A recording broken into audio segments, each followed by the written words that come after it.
Now, the culture wars, immigration, gay marriage, abortion, these are issues where many libertarians don't agree. So let's start with immigration. We libertarians tend to believe in open borders. That is freedom. Except there's a problem. As Milton Friedman said, in principle, you ought to have completely open immigration, but with the welfare state, it's not possible to do that. And that's clearly true. With our welfare state, people would come here just to freeload, to get free stuff. Immigrants could bankrupt us. I would also add, you can't have open borders when there are fanatics who want to come here to kill us. So, immigration, where's the line? David Bose? Well, I think this may be an area where there isn't a line. This is a country built on immigrants. My family was here before 1776, and we could have said nobody can come in. But for the first 100 or so years, my ancestors and their neighbors didn't put any restrictions on immigration. So when people say, this is a country built on legal immigrants, yeah, because there was no such thing as an illegal immigrant. If you could cross the border, you were here. So I'm in favor of the rule of law, and you're right, we have to worry about terrorists coming in. So I'm not opposed to checking people who come in. We are a country built on immigrants. Immigrants have always been part of this country. They've been good for this country. There were a lot of people who wanted to keep the Italians and the Jews out. Then some of the Italians and Jews wanted to keep the Hispanics out. Even before that, my people wanted to keep the Germans out, but they didn't. And I think overall the country has been better off for it. We could have more legal immigration than we do. Does that mean we have no controls at all? No, probably not. But we could have more legal immigration than we do, and we'd still be a healthy country. To Roy Murdoch? My mom and dad came from Costa Rica in 1962, and the way they did it is they went to the United States Embassy, filled out paperwork, got their passport stamped, and came in legally. That's how I think people ought to come into this country. I'm very much in favor of legal immigration. I think immigrants add a lot to this country and have since we got here, but there has to be some orderly way that people come in here rather than simply running across the border. I also think that people who come here for things like student visas and so on, we have this very strange system where when you graduate, you say, okay, thanks for coming, get lost for 2 years. We ought to have a green card attached to your diploma if you go to the trouble of coming to this country and getting an education, because people like that can add a lot more to the United States. So I'm all for an increase in legal immigration, and we have to watch the illegal immigration, which is a problem. Wendy McElroy? I think you should either open the borders or you should give back the Statue of Liberty. The overwhelming arguments I hear that have any merit against immigration, free immigration, are hinged upon all the entitlement programs that people take advantage of.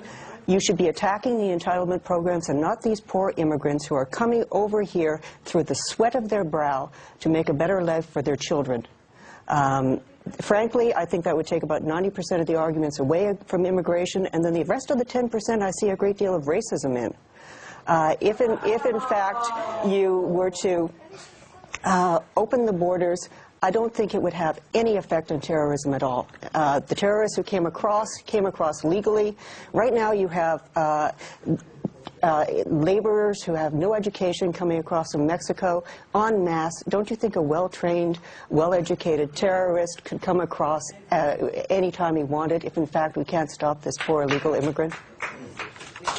I should add that Wendy is from Canada. When she says you should give the Statue of Liberty back. I've lived in the United States most of my adult life. Jeffrey? I'm in favor of vastly expanded, if not immigration, if not open borders. This is one area where I think Milton Friedman got it backwards. We should open the borders in order to eliminate the welfare state. If lots more people are coming here, the populace will start realizing that they don't want to spend tons and tons of money supporting people who may not be exactly like in the moment, and they will vote to reduce welfare, reduce Medicaid, reduce Medicare, and in addition to the fact that all those people will pay taxes. All the evidence is that immigrants are not welfare magnets. They do not rely on the welfare system more than natives. They do not, okay? And so the best way to reform the welfare state is actually to have many more immigrants. It's good to have an active audience. It's like a revival tent in here. Gay marriage. The really ideal scenario is that there's no government-defined or supported marriage at all. But since it's very unlikely we're going to get rid of that, as a libertarian, I'm strongly in favor of legal gay marriage. Now, Focus on the Family says proponents of homosexual marriage have yet to prove that children, families, and society will benefit from redefining all this tradition. I think it's all about two people's happiness. It's not about what society thinks. Now, if we're talking about people underage, that's one issue, but if these are consenting adults, I don't think the government has anything to say about it. It's none of their damn business.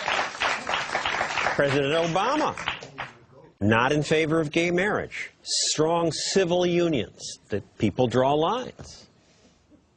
Supporting civil unions and not marriage is just a way of saying you can't have this. This belongs to us. It is exclusionary, and I would just ask President Obama to think about how he would have felt if in 1965 the government had said a black man and a white woman can have a civil union, but they can't be married. That's different. One of